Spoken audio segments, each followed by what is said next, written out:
Now, joining us via Zoom from Abuja is a human rights lawyer, Frank Tietie. Thank you for joining us on the news tonight.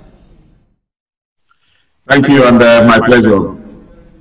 All right, let's move quickly to matters surrounding the arrest of Nnamdi Kanu, the leader of IPOB yesterday, and the internationally recognized process of extradition in Nigeria. Do you think international laws were not contravened by his arrest?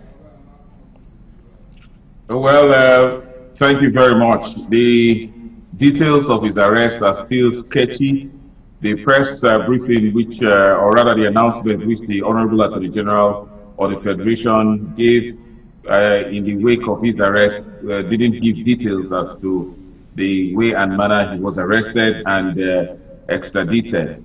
Nigeria has bilateral and multilateral agreements for extradition with a number of countries, and one would have expected that after any arrest of such nature, even if it's by the Interpol, we would go through the process of extradition hearing in order to determine the rights of the victim or the victim, in this case, the accused person involved.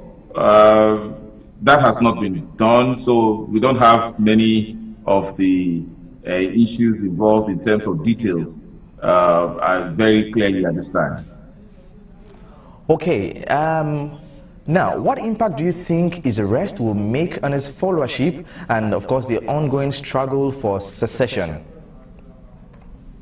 Well, first, the major impact which has been recorded is positive for the Buhari-led administration, in the sense that it has shown that it has the capability to carry out this kind of arrest, which nobody thought was possible and nobody saw coming.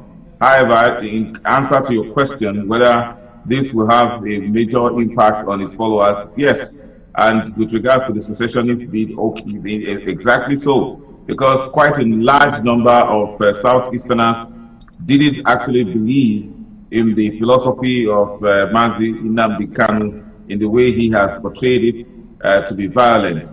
Many people from Southeast Nigeria didn't associate with it, but those of them who have diehard followers of Nnamdi Kanu, who have attributed some godlike status to his personality, will be very disappointed and will come to terms with the fact that he's just an ordinary human being that can be picked up by the Nigerian authorities when they decide to collaborate with some international forces. That will lead to a serious dwindling of the movement impetus in the Southeast. Okay, thank you for your intelligent responses so far. But lastly, before we go, what would you say is the lesson to learn from people in the Southeast from his style of agitation and approach to it? This is not the first time the Southeast has agitated for his form of self-determination to the extent of going for secession. They even engaged in a war with the Nigerian Federation. It didn't work because the elements that support such kind of things are not present, and at the same time they are, I would say that they are outdated.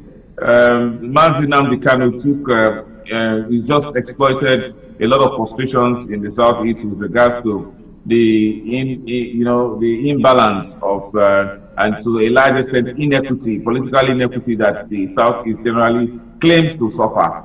And then with such kind of discontentment prevailing in the Southeast, one would think that the answer is not in following an individual who is campaigning violently for in the secessionist movement. I believe that things can be negotiated out. Those persons in the Southeast will get involved in the political process for the purpose of actualizing their aspirations as a people and as a region.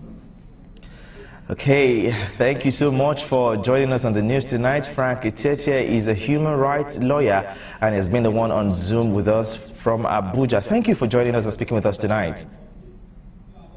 Always my pleasure. Yes, thank you. And